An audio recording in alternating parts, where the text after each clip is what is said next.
Perfecto. Muy bien.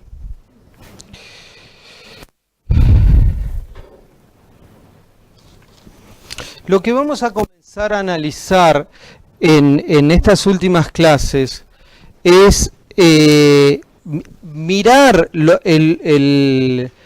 varias de las problemáticas que hemos estado analizando en el curso y que lo hemos hecho parados en lo que podemos denominar la perspectiva de los sistemas, de los ecosistemas.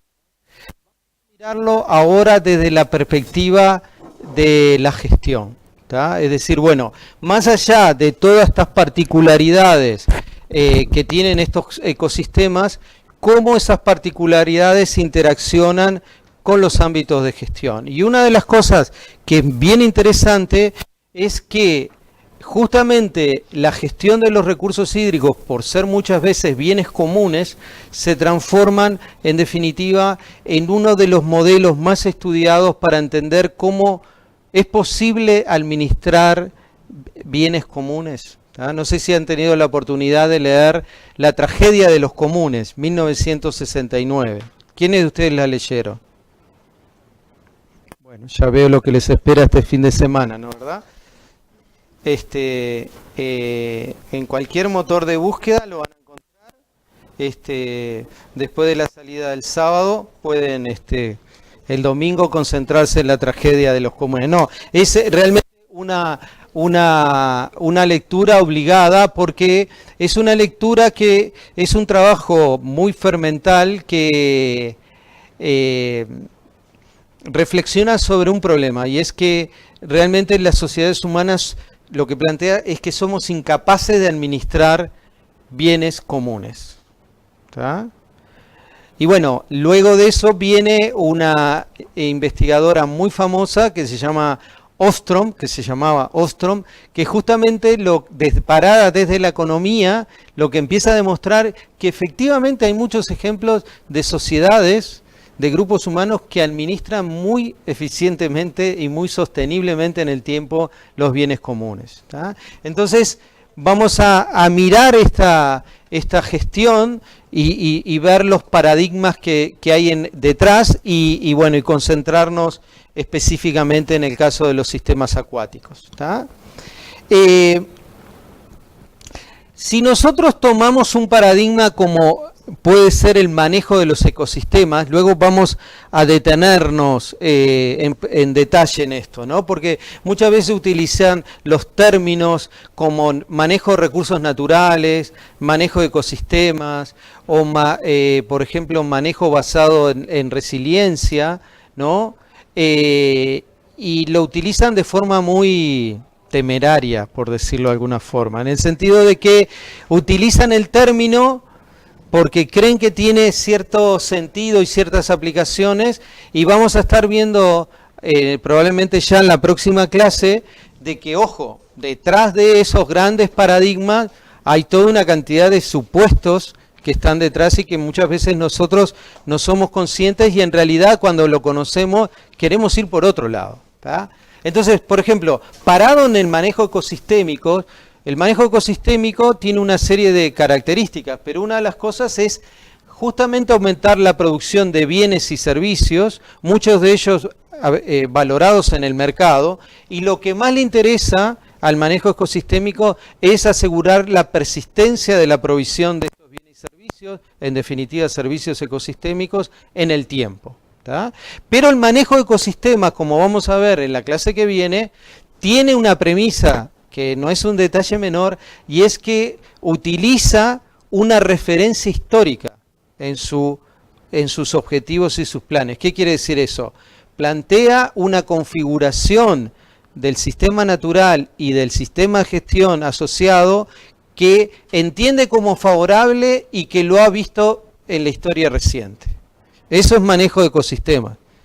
Muchas veces nosotros estamos tomando decisiones que en realidad no nos interesa ir un punto hacia atrás, sino que nos interesa ir hacia adelante, hacia una cosa que es nuestra visión, nuestro acuerdo común, pero de repente nunca ocurrió en la historia.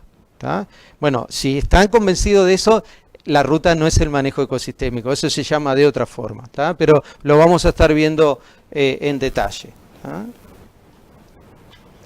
El paradigma más temprano de gestión de los recursos, de los bienes y servicios, que está justamente asociado a lo que podemos denominar el manejo de recursos naturales. Detrás del manejo de los recursos naturales está el paradigma del comando y control. ¿Está? ¿Han escuchado este término? Maggie lo ha escuchado varias veces. A ver, explicitanos qué es el comando-control. Es un modelo de manejo vertical, jerárquico, que va de arriba hacia abajo. Muy bien. Y las decisiones se toman arriba y se comunican hacia abajo.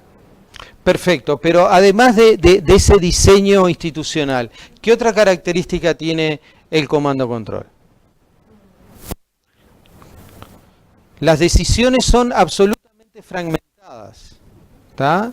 Fíjense, el modelo se basa, como lo dice aquí, en la domesticación y simplificación de los procesos. La idea es eliminar todas las fluctuaciones y la reducción de la incertidumbre. Cuando leen esta definición, ¿qué imagen les viene a la cabeza? La primera. La merienda que van a tomar a las 5 de la tarde. No, díganme qué les viene a la cabeza. La consecuencia de la contaminación de los recursos de agua generalmente cuando piensan que los procesos son... Bueno, pero es cierto, eso te puede venir, pero cuando yo te digo toda esta definición, ¿qué sistema de los que conocés, de los que ves todos los días, calza perfectamente en esta definición? ¿Lo qué? Un agroecosistema. Un agroecosistema es esto, muchachos. Control de los recursos. ¿Qué controlamos? La fertilización, las plagas. Le damos riego. Le aseguramos todos los recursos fundamentales. ¿Para qué? Para simplificar los procesos. ¿Qué nos interesa en el agroecosistema? Nos interesa la mayor producción de alimento. Los otros servicios no nos interesa. Tanto no nos interesa que los apagamos. Maximizamos uno y apagamos el resto. ¿Y por qué hacemos eso? Y porque queremos tener una cosecha de tantos kilogramos por hectárea y ojalá tengamos la menor fluctuación posible de eso en el tiempo. Eso es comando control, muchachos. Cuando van en la carretera y ven los agroecosistemas, bueno, dentro de la lógica está este paradigma, ¿tá? Que puede funcionar muy bien, cuidado, funciona muy bien para ese tipo de provisión de servicios y para ese sistema, pero obviamente tiene toda una serie de efectos que no son de todo positivos, sobre todo por las externalidades que tiene ese sistema, o si, por ejemplo, en un paisaje yo solo tengo agroecosistemas. Porque una cosa es apagar servicios en un ecosistema y una cosa muy diferente es apagar servicios en todo un paisaje, en toda una cuenca de drenaje. ¿Se entiende? ¿Ah?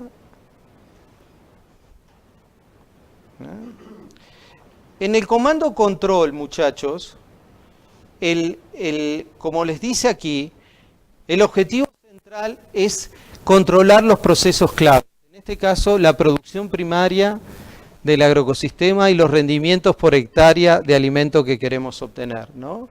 Y lo otro, para el comando control, que es una tragedia, una verdadera tragedia, es la convivencia con la incertidumbre. ¿Tá? Para el comando control, la incertidumbre es una falla del sistema de conocimiento, no es una propiedad intrínseca de un sistema como estos. Con esto, ¿qué quiero decir en términos concretos? Cualquier sistema complejo siempre va a tener incertidumbre. ¿Tá? Vamos a avanzar más en el conocimiento, etcétera, etcétera, pero en ese avance siempre va a haber incertidumbre. Repasen el domingo, ya que van a estar estudiando, lean la definición de Galeano sobre la utopía. Bueno, la incertidumbre es en definitiva un análogo muy parecido a la utopía, a la reflexión de Galeano, ¿no? Bueno, él lo define, la utopía es como el horizonte, ¿no? Nos guía el camino, pero siempre que avanzamos el horizonte está cada vez más lejos, ¿no es cierto? Bueno, con la incertidumbre nos pasa lo mismo. Vamos avanzando en el conocimiento y logramos respondernos una cantidad de preguntas, pero una vez que nos respondemos esas preguntas, tenemos muchas más sin responder, ¿no? Entonces, acá, en este modelo de concepción, de gestión, se genera un problema, y es que la incertidumbre me incomoda tanto que quiero eliminarla. Y si tengo que simplificar el sistema a una cuestión que ya no tiene nada que ver con un sistema natural, lo voy a hacer porque lo que me motiva es eliminar la incertidumbre. ¿Está claro? Piénsenlo, en un agroecosistema ustedes lo que tratan de hacer es eliminar todas las incertidumbres posibles, asociado a la variabilidad de la precipitación, asociado a la variabilidad de ataques de insectos, de plagas, etcétera, etcétera. ¿Ah?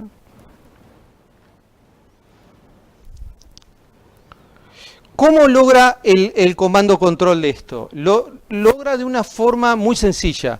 Tengo que eliminar la variabilidad que tienen los procesos naturales. Por ejemplo, el régimen de precipitación. ¿Ah? En el Uruguay, ¿cómo elimino eso? ¿Cómo lo elimino? La variabilidad asociada a la precipitación. Con el riego, exactamente. El riego, muchachos, está detrás de esta lógica y trata de resolver o está concentrado en ese problema. Tengo que atacar el problema de la variabilidad, ¿tá? En un control muy importante de la producción primaria en un sistema terrestre, que es la cantidad de agua de que llueve. ¿Cuál es la idea? La idea es que estos procesos yo los voy a simplificar de forma de que sean perfectamente predecibles y controlables. Eso es lo que está detrás del comando control. Yo quiero acotar la incertidumbre, pero sobre todo lo que me interesa es saber cuántos kilogramos de soja voy a sacar esta temporada por hectárea. ¿Tá? Y lo quiero saber y porque además ya estoy vendiendo la soja de antemano, ¿tá? En los mercados de transacción y demás. Es lo que sucede. El productor comienza a sembrar y capaz que su producción ya está vendida. ¿Ah? En realidad es como que reduce la incertidumbre a corto plazo en pos de la pérdida del conocimiento de la incertidumbre a largo plazo. Porque la mayoría de las medidas o avances tecnológicos que se aplican, por ejemplo, no se conocen sus posibles impactos. Por supuesto, lo vamos a ver ahora. El comando control, otra de las cosas que lo caracteriza, vamos a ver que hay varias cosas que lo caracterizan, pero uno que es muy paradigmático es el cortoplacismo, ¿tá? Digamos, lo que estamos analizando, que es la sostenibilidad en términos de una generación o de un tiempo acotado, ¿no? Y ese es uno de los grandes problemas o de los grandes fracasos del comando control. El comando control, el problema que tiene es que tiene un listado innumerable de sistemas que no han sido sostenibles en el tiempo. ¿Ah? Ahora, hay algunos supuestos que son todavía aún más graves en el comando control. Miren el primero. Según este paradigma, los sistemas naturales y los sociales son percibidos como independientes entre sí. ¿Esto qué significa? Que yo puedo administrarlo de forma independiente. ¿Tá? Y aquí, muchachos, ojo, analicen el intercambio a nivel político y préstenle mucha atención el año que viene en los debates donde, por ejemplo, aparecen frases como, bueno, la fase de neoextractivismo es una fase indispensable para el Uruguay para combatir la extrema pobreza.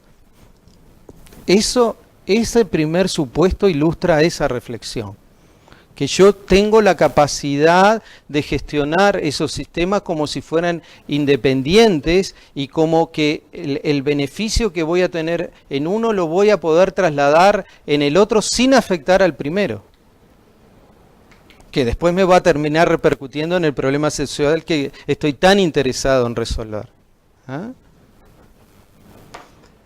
El comando control tiene otro supuesto, y es que en lo institucional esta estrategia se basa en medidas que son regulatorias y obligaciones que son contractuales, ¿no es cierto? Es decir, acá, muchachos, los incentivos, los estímulos brillan por su ausencia, ¿tá? Todo es reglamentación, punto.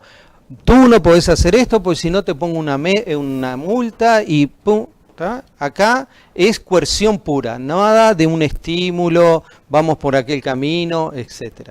Y además se traduce en lo que tú decías, Maggie, es una arquitectura institucional sumamente rígida y jerárquica. Es muy jerárquica y tiene un grave problema, y es que no es adaptativa. Entonces, un problema que tiene el cambio control es cómo lidia con el cambio.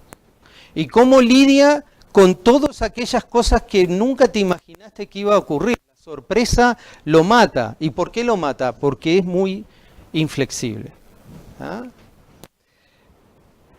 ¿Cómo funciona el comando control? Como les dice ahí, a partir de la definición de un estado deseable y de una trayectoria ideal del funcionamiento del ecosistema que ya hemos visto en el pasado, todo el manejo se centra en alcanzar ese objetivo, tratando de ser lo más previsibles y homogéneos posibles. ¿Ah? Fíjense en estas otras características. Desde el área político-administrativo se definen los problemas en función de finalidades económicas de corto plazo. ¿Tá? Esto es muy importante, porque esto vamos a ver que evoluciona drásticamente en el tiempo. La academia queda relegada a un rol exclusivamente de proveedora de datos, ¿tá? Y herramientas que van a ser utilizadas por el ámbito de la toma de decisión y donde no necesariamente el ámbito científico va a participar, simplemente tiene que enviar información. Esto, como vamos a ver, es un problema, porque si nosotros queremos tener capacidad de aprendizaje en cada uno de esos procesos de toma de decisión, esta característica nos mata, ¿tá? En definitiva, este sistema es coherente con una visión rígida, mecanicista y no dinámica de la realidad, en la que la naturaleza es un ámbito separado y al servicio de las necesidades humanas. ¿Tá?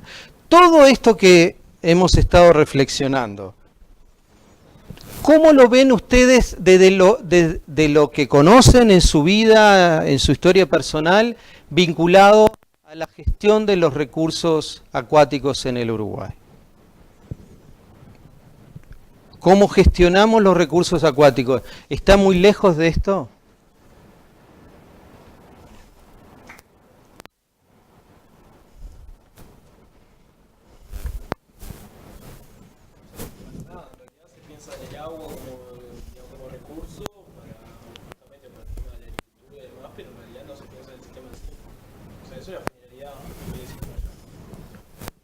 Yo no me estaba refiriendo exclusivamente a todo el debate ahora del ley de riego, sino que estaba pensando, la pregunta iba en lo que hemos visto en los últimos 10 o 15 años.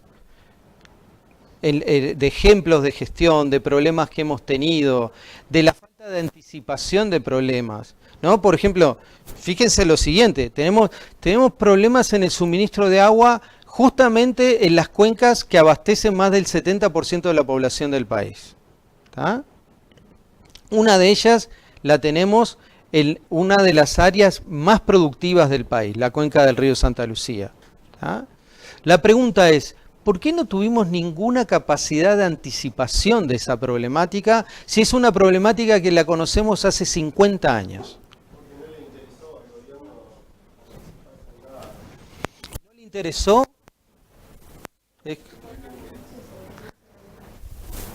¿No le interesó, lo desconoció, lo ignoró? ¿O es que está parado en un esquema de toma de decisión que no necesariamente te lleva a incorporar, por ejemplo, la multidimensionalidad de aspectos que tendrés que considerar, las escalas de tiempo que deberías analizar o las escalas de espacio que deberías analizar? Lo que ocurre es que, como todo fenómeno en el ámbito de la gestión es multicausal. ¿Tá? No, con esto mi reflexión es que no lo piensen, muchachos, exclusivamente en una dinámica de poder y de lucha de intereses. No, esto, muchachos, hay otras cosas detrás, y que en última instancia el padre de esta criatura es justamente la universidad. La universidad es quien ha formado a muchos de esos tomadores de decisión en este esquema. Cuidado, miren que es muy fuerte lo que le estoy diciendo, pero analícenlo en profundidad, y esa estructura fragmentada que tiene la universidad de facultades vinculadas a profesiones y corporaciones, luego tiene su correlato en la estructura de un gobierno, ¿no? Aquella famosa frase de Weber de 1999, el mundo tiene problemas, las universidades tienen departamentos. Y un amigo mío dice, y el Estado tiene ministerios. Ese correlato en la organización del Estado es un correlato que viene de la educación universitaria. ¿Tá? Entonces, cuidado, que nosotros tenemos siempre esa tendencia a ponernos allá en la Torre de Marfil, mirando así el paisaje, diciendo, uy, pero ¿cómo no se dieron cuenta de eso? ¿Cómo la persona que usted formó y le dio un título no se dio cuenta de eso? Esa es la pregunta, ¿no?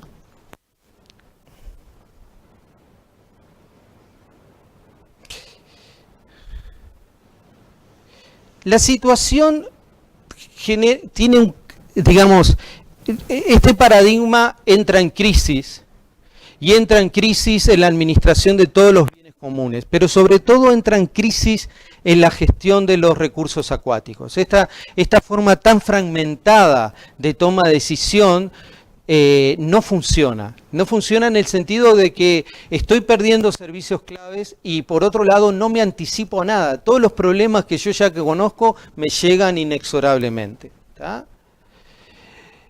Pero un quiebre brutal es justamente el informe Stern en el año 2007. El informe Stern, léanlo, también lo pueden leer este domingo, que van a tener mucho tiempo. El informe Stern es un informe hecho por un economista, ¿tá? Y es el primer momento donde desde la economía se cuestiona el modelo de gestión. Y lo cuestiona en estos términos. Dice, tenemos un problema con la gestión que nos está afectando al propio sistema económico, a la sostenibilidad del sistema económico. Porque la insostenibilidad del comando control en el ámbito de las ciencias naturales, en los grupos conservacionistas, eso era conocido desde el libro La Primavera Silenciosa en adelante, ¿no? Y mucho antes también, ¿no? Pero este es un quiebre brutal porque es una reflexión parado desde la propia economía, diciendo, muchachos, este esquema en que nos estamos dando para la toma de decisión nos va a matar a nosotros mismos, al propio sistema económico. ¿Ah? Paso rápido a esto, lo pueden leer claramente. ¿Cuál es la novedad que llega en términos de la gestión de los recursos acuáticos? Que después aparece a la gestión de la zona costera y un montón de cosas, ¿no? Pero el punto de partida primero donde se generó el paradigma de lo que llamamos el manejo integrado es en la gestión de los recursos acuáticos localizados en el continente, ¿no? El manejo integrado trata de resolver el aporte que hace el manejo integrado fundamental. ¿Cuál es? Yo no puedo seguir analizando fragmentadamente la realidad. No puede ser que tengo una constelación de instituciones distribuidas en diferentes niveles, nacionales, departamentales, municipales. Cada uno gestiona una partecita de este recurso, lo cual es un desastre si yo no tengo un espacio donde esa toma de decisión se discute y se articula entre todos los que tienen una parte de la gestión. El manejo integrado, muchachos, representado en esa mesa, donde la mesa es una cuenca, en definitiva, la gran novedad que trae es Son varias. Uno, la escala de análisis. Bueno, no podemos gestionar este recurso si no lo consideramos en una escala de Cuenca. Segundo, no lo podemos gestionar si no tenemos un espacio de interacción entre las múltiples tomas de decisión que ocurren en un territorio vinculado a los recursos acuáticos. Pero va más lejos todavía el manejo integrado, porque el manejo integrado sienta en esa mesa a los usuarios, no solo a los ámbitos del Estado, digamos, a las entidades que el Estado se ha dado para gestionar estos recursos. También sienta a los usuarios, sienta al agricultor, al ganadero, a las ligas de fomento, etcétera, etcétera. ¿Tá? ¿Qué ventaja tiene esto? Bueno, obviamente es un esquema que rompe con la fragmentación, es un esquema mucho más democrático y tiene otro elemento importante, y es que promueve la legitimación de las decisiones que se toman ahí, porque ya no es una decisión que tomaron allá arriba y que viene bajando en la estructura inflexible y rígida del Estado, sino que es una construcción más de abajo hacia arriba. ¿Ah? Pero en definitiva, la gran novedad del comando control, muchachos, es superar la fragmentación en la toma de decisiones. Y además de todas esas novedades, tiene otra que no es menor, que, por ejemplo, los cuadros técnicos sientan en la misma mesa a los tipos que trabajan en hidrología, en limnología, en agua subterránea, toda una serie de dominios disciplinares que en los contextos clásicos nunca se veían, nunca interaccionaban, como si fueran dimensiones totalmente inconectadas una con la otra, ¿no? Ahora, miren, este diapositivo para mí es desesperante, ¿no? Porque este paradigma emerge en 1977. ¿Cuál es la fecha de llegada del manejo integrado al Uruguay? Pregunta de parcial. ¿Cuál es la fecha que ustedes se imaginan? ¿Cuál? ¿Por qué 2010? Tiraste un año. Le pegaste, pero de casualidad, pero hay una razón para el 2010.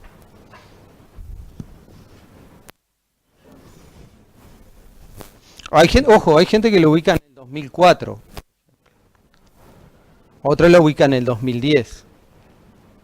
La ubican en el 2010 porque en el 2010 se instala la primera comisión de Cuenca a nivel nacional, que es justamente en este territorio, en Laguna del Sauce. En el 2004 otros lo ubican ahí porque ahí ocurre un referéndum, ¿tá? Que el 99.9% de la gente que votó ese referéndum, si incluso se lo preguntan hoy día, estaba absolutamente convencido que estaba votando solo por un tema, que era si el dominio del suministro de agua potable iba a estar en el dominio público o privado. Pero en realidad estaba votando una transformación gigantesca que nadie le prestó atención, y es justamente el pasaje del comando control al manejo integrado. ¿Tá? Todo lo que vino después, 2009, 2010, y el propio plan de agua, la creación de las comisiones de Cuenca, los consejos regionales, todo eso es la última reforma electoral aprobada en el Uruguay 2004. ¿Ah? ¿Ah? ¿Cómo? Bueno, qué afirmación dura esa, ¿eh? Ahora en un ratito viene a Guerra a visitarnos. Fuera de bromas, es una discusión interesante y una discusión que después la vamos a desarrollar más en profundidad con Ciandro, pero fíjense, en definitiva, a ver, ¿qué es lo que ustedes creen que la ley de riego ha tratado de resolver en última instancia?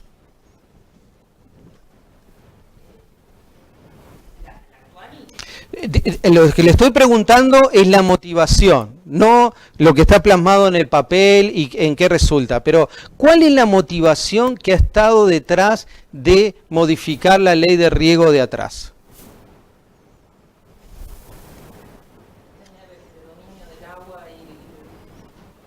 ¿Pero por qué? ¿Por qué? ¿Cuáles son los únicos ejemplos de riego que funcionan en el Uruguay? Hasta ahora. El arroz. ¿Por qué funciona el arroz? Fíjense cómo es el sistema del arroz.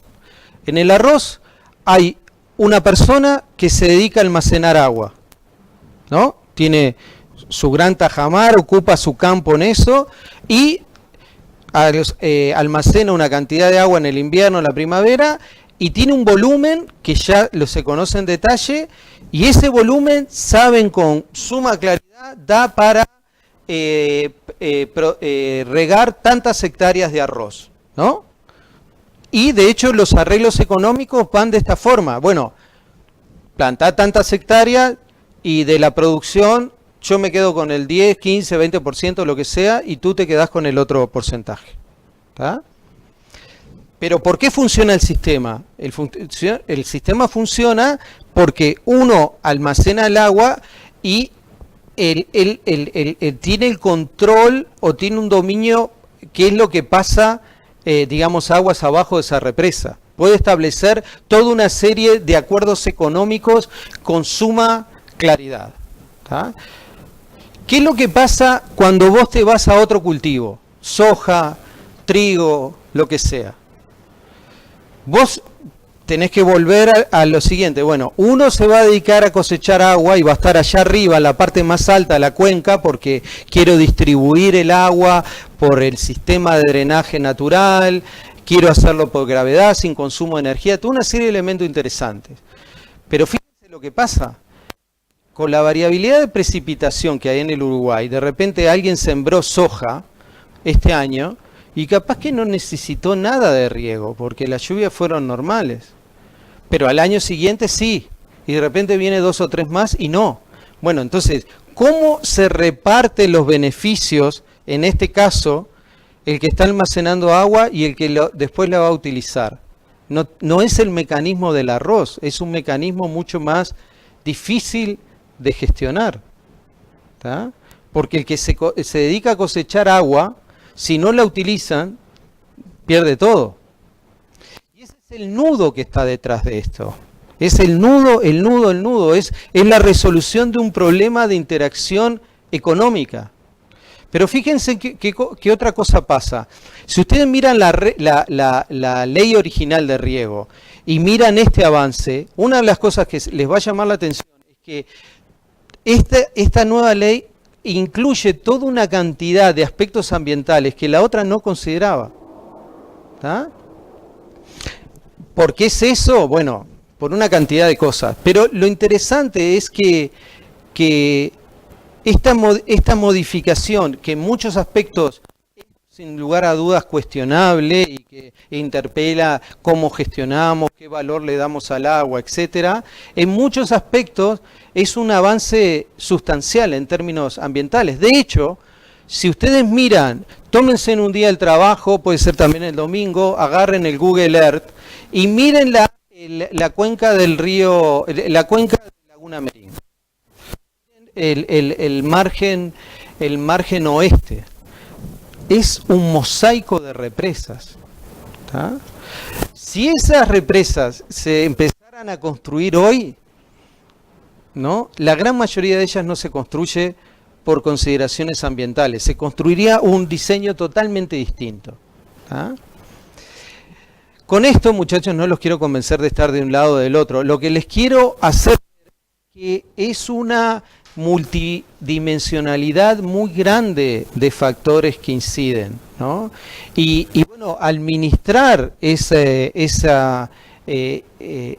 conjunto de oportunidades y también de amenazas o problemas es realmente de una gran complejidad, porque más allá, digamos, de querer aumentar la producción por metro cuadrado, también hay otro elemento que no debemos olvidar, es que el principal problema que tenemos en el Uruguay es cómo nos pegan las sequías, nos dejan rueda para arriba muchas veces. Y bueno, tener sistemas de riego es una forma de amortiguar esa variabilidad, ¿tá? Bueno, obviamente es una concepción muy distinta si yo estoy pensando en un sistema de riego solamente para amortiguar sequía, y una cosa muy distinta si yo estoy pensando en un sistema de riego permanente y cosas donde yo quiero llegar a este piso de producción. Son lógicas distintas, sin lugar a dudas. Pero eso también está en juego, ¿no? Entonces, bueno, son todos elementos que me parece que son interesantes de analizar y bueno, ya que hemos tenido en estos últimos meses la discusión de este tema tan trascendente que lamentablemente no ha llegado a un espacio de consulta, cosa que debería haber llegado. Yo creo que una de las cosas que le hace muy bien a la legitimación de estas estrategias es que efectivamente pasen a referéndum, y yo creo que ahí el Estado es el que tiene que tomar ya directamente la iniciativa de realizar referéndum, ¿no? Que la sociedad civil, digamos, trabaje sobre la posibilidad, etcétera, ¿no? Porque son decisiones muy trascendentes y que además abre una serie de futuros, pero también cierra futuros, ¿eh? Cuidado con eso, ¿ah? Muchachos, vamos a dejar por aquí, así el jueves podemos seguir en profundidad sobre este tema, ¿tá? El parcial, mira, no, el jueves lo